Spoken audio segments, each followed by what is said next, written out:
Picturesque, quaint, very English. Welcome to the land the general election almost forgot. The centre of a political curiosity. Welcome to Buckingham. If you think of the last few weeks, it has been non-stop debate, hasn't it, about a whole range of issues as people make a decision around the country. Are they going to vote Conservative, Labour, Liberal Democrat or one of the many other parties? And yet this seat is completely different because those big three parties simply aren't an option.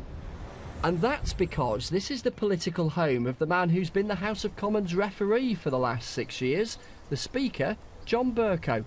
When the Speaker stands at a subsequent election, he or she has to stand as the Speaker seeking re-election, and by convention, though not by law, the major political parties don't put up candidates against the Speaker. So this is the choice, such as it is, for voters around here. John Bercow, UKIP, the Green Party, and that's it. I do feel we're at a disadvantage, obviously, and I think it's unfair. There's no way of being able to, get involved with their party if we can't actually vote for them in the first place. We can't change it. Perhaps the system needs looking at. Hello, buddy. This convention hasn't stopped some campaigning, though. It's not a convention, is it? It's just a cosy stitch up between the three parties, really. I mean, it's not democratic. It shouldn't happen. Are people robbed of democracy? Well, of course they are.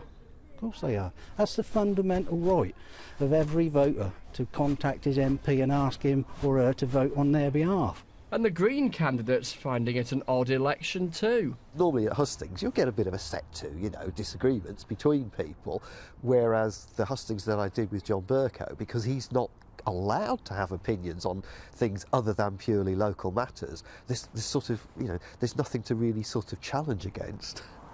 This system was set up well before John Bercow became Speaker, and he acknowledges it isn't universally popular, but there is a flip side of the coin, and that is that the Speaker has great access to ministers and gets a deluxe service from ministers in whatever government in terms of responses to correspondence.